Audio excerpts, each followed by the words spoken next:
Hey guys, Raj Sangha here, owner of Cardi Security. Welcome to another episode of Raj's Garage. Today we're going to talk about my Mk2 Golf 16 valve.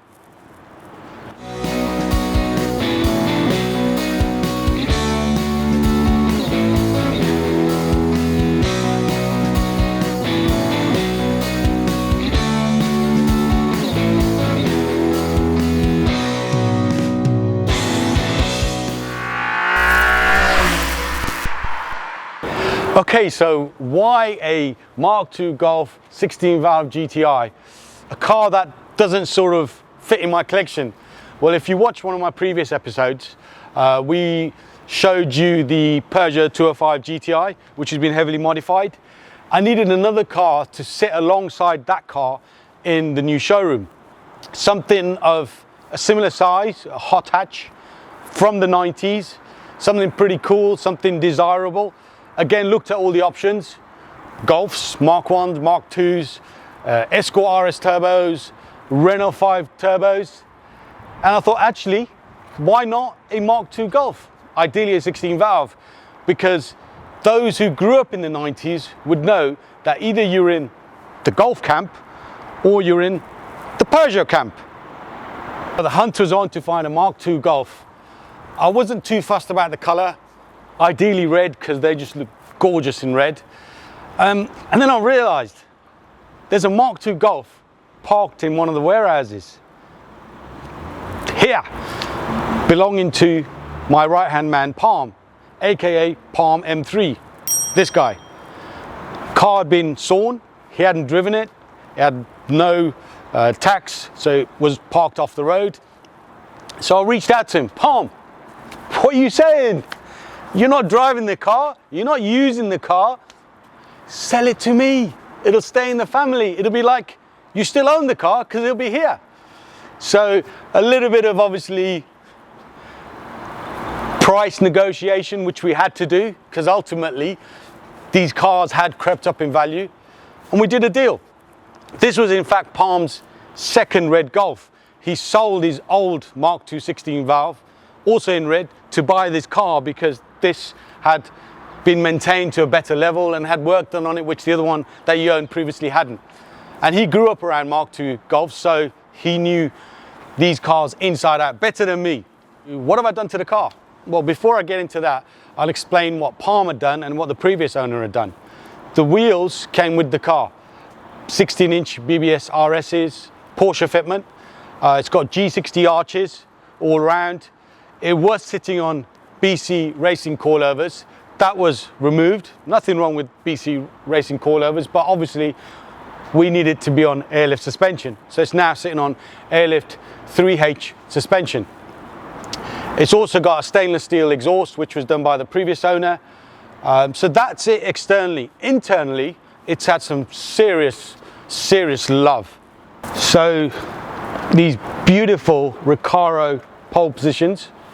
The whole interior has been retrimmed in this sort of tartan look, which I think is a sort of Mark 5 edition 30 look.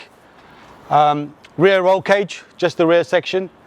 And it's had some audio work done by the previous owner, previous to Palm. There was a Momo Team 280 steering wheel in there. And if you're familiar with the Team 280, it's like a 50p coin. I couldn't drive the car. Palm could, but I couldn't drive the car. So that came out, and obviously being a distributor of Momo steering wheels over at the tuning store, we replaced it with the Team 300, which is right for this particular era of vehicle. Done. Externally, I knew there were a few issues that needed to be rectified, more so with the paintwork. The doors were a different color. So the previous owner, that's prior to Palm buying the car, had the whole car repainted, but I believe the doors were painted at a later stage and off the car. And we shot a video last year and took some pictures as well, some really cool pictures, and that highlighted how different the doors were in terms of color to the rest of the body. A few pics here. So I thought, well, if the car is going to be featured inside the new showroom, it's got to be fairly flawless. So it was dropped off to Greg Howell of Southern Bodies. Both the doors have been repainted. There were some other bodywork issues, a little bit of rust under the sill, some dents. Sorted all of those out. The front arches, the G60 arches, they'd been bonded on pretty badly. In fact, they were hanging off. So they were pulled off and bonded on correctly. And I think the car now just looks absolutely amazing.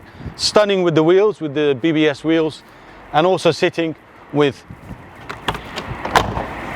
airlift 3H suspension. Just looks killer.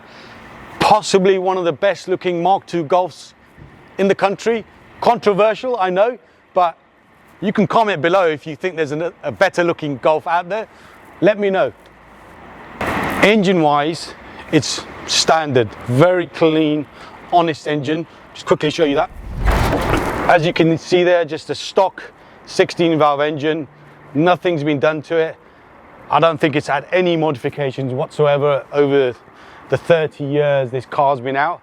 So in all, this is really an honest, clean example of a Mark II Golf 16 valve, and becoming extremely rare to find in this condition.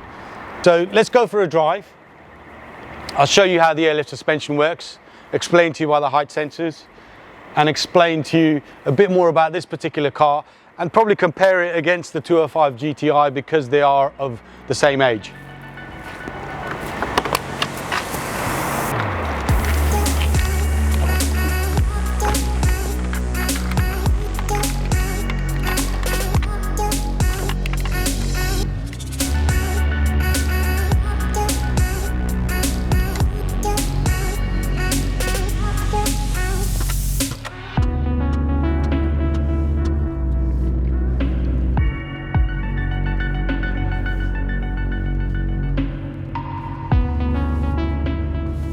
Okay guys, so here we are in the Mark II 16 valve. What do I think? Mark II 16 valve, that's what it is, with decent brakes. I was not in the Mark II or the Mark I camp growing up. I was in the pug camp. A lot of my friends at that time just loved the Mark I and the Mark II Golfs, and I would say they probably despised the pugs, which made me lust for a pug even more. Didn't really drive many Golfs when I was younger, so I don't really have any memories of what they used to drive like. So I'm going to base my opinion on driving this car now, today, and compare it against the Pug 205 that I own. Now the first thing, instantly when you get into the car, you notice this is so much better built than the Pug. The Pug feels like a tin can. This just feels solid. It's that German engineering, obviously. You know, from the moment you open the door and you shut the door, nice clunk click. The build quality inside, the dash layout, I think is better than the Pug. The instrument cluster, even the buttons, they feel better built. Steering wheel, obviously we've changed at the tuning store to a Momo Team 300. It did have a Team 280, which was way too small. Even this I feel is a little bit too small, but it's probably the right wheel for this car. Performance wise, well, let's start with the gearbox. The gearbox, whilst there's a little bit of play, and that's probably age related, it does feel more solid compared to the Pug. So how does this feel compared to the 205 GTi? In terms of performance, it's a bit sluggish compared to the Pug.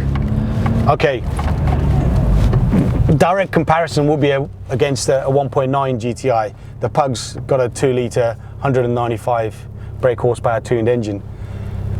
So the comparison isn't really like for like, but even against the 1.9, this does potentially feel a little bit sluggish. It's definitely heavier than the Pug. The Pug's, I think, 875 kilograms from memory. This, I don't know, it's 1,000, 1,100 kilograms. I'm not really sure, but it's definitely heavier. The gearbox is much more solid, but it takes its time going through the gears. and building up speed. And that's probably because it is a stock standard engine. There's a roll cage in here which has added a little bit of weight as well, but I don't think that's going to make much difference. I think it just is a heavier, slower car compared to the Pug. It doesn't feel as lively, it doesn't feel as nimble. However, you feel much more solid in this car, so you know if you were to have an accident, which I'm not going to for obvious reasons, but if you were to have an accident, you'd probably walk away out of this one, but at the Pug, I don't think so. I think you'd have to be cut out because it is a tin can. So when Palm bought this car, it had BC Racing coilovers, which he ripped out and fitted Airlift 3H suspension, the H meaning height. So what does that mean? Well, brief explanation. Well, the H stands for height adjustment. So each corner of this car, every strut has a height sensor.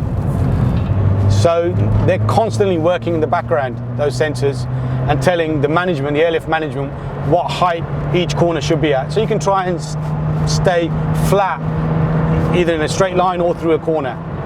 For sure, definitely feels planted. And the fact that you can throw this car into corners goes to show that airlift suspension has come a long, long way. Okay guys, thanks for watching. I never owned a Mk2 Golf when I was younger, but I understand why so many people feel passionate about these cars. Such a great, well-built, solid car. Any comments, obviously throw them down below. We'll do our best to answer them. Hit the subscribe button. We have a lot more content coming your way. Make sure you hit the bell notification. Thank you very much. Over and out.